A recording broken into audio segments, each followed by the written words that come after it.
So you've watched my video on what to feed your dog. You have your list of high, medium, low value treats, and now you're ready to actually teach your dog the behavior. Keep watching because today we are talking about when to feed the dog.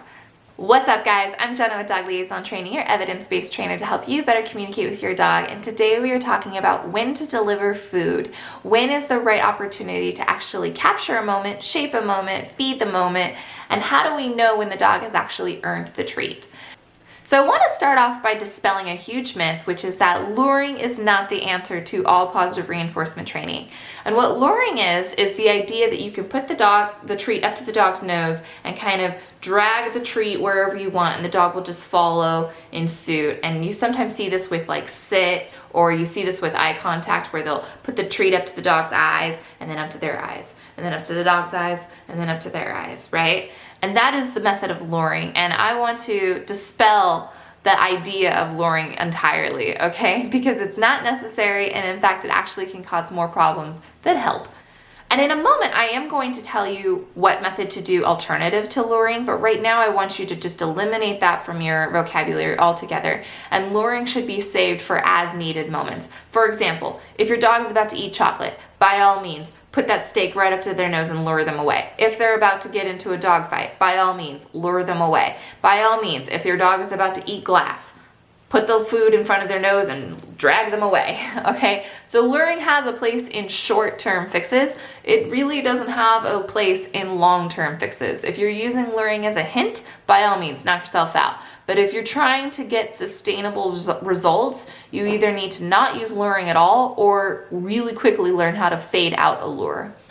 The biggest issue with luring is that dogs intuitively believe that if you're giving food to their mouth, they're supposed to eat it, right? If a person hands you a plate of pasta and says, "Here you go," you intuitively believe you're supposed to eat the pasta, no? So when we do this to dogs, when we put the treat up to their nose and they start mouthing on our hands and we go, "No, bad dog, why would you do that?" It's like, well, you put food up to his nose. Of course he thought he was supposed to eat it. You do that when you're supposed to give him treats too, okay? So luring can cause you a lot of issues. The foremost being that if you use food too much, if food is part of the behavior too much, they can actually get reliant on the food.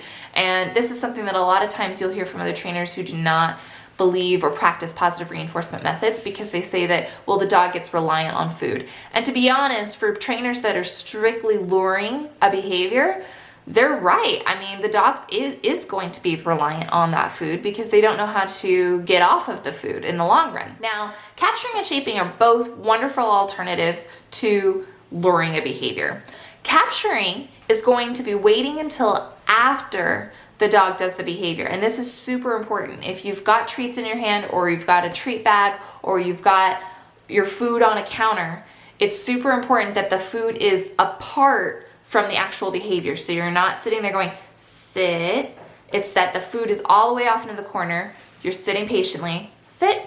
And as soon as the behavior happens, the second that that butt hits the floor, you'll say your marker word, which is usually yes, and feed.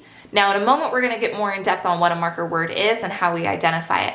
But for right now, we wanna talk about just the fact that the behavior happens first and then the food comes out. It's always after the fact. It's not during, it's not before, it's especially not before. And it needs to make sure that the behavior is happening correctly, or at least to your criteria standard in that moment, before the food is even part of the event. Yes. Roll over.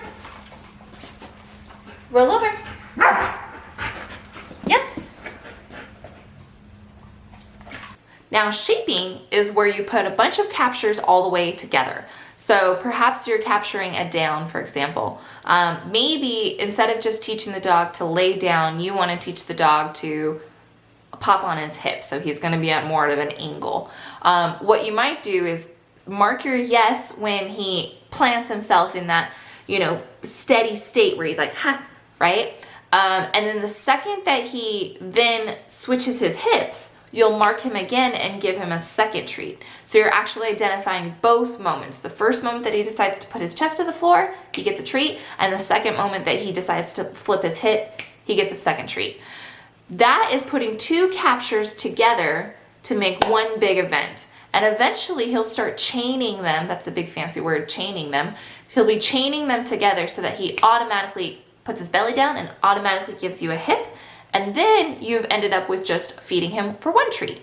The other alternative to luring a behavior is targeting. So you'll teach touch, and there are a lot of videos on YouTube on how to teach touch, but essentially you just put their nose up to your palm and the dog will follow your palm wherever it goes with the absence of food, because again, the food doesn't come out until after the behavior, okay? So when they're following your palm in circles, they are just being lured by your hand instead of the food.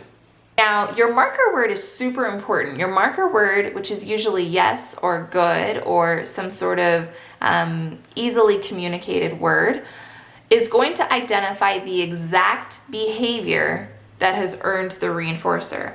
Now, that's super important. The reason we use a yes or a good is because it flows out of your mouth really easily.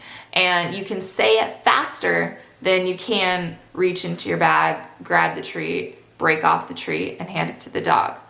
The idea is that, for example, if you're capturing eye contact, it might happen really quick. It might be, right?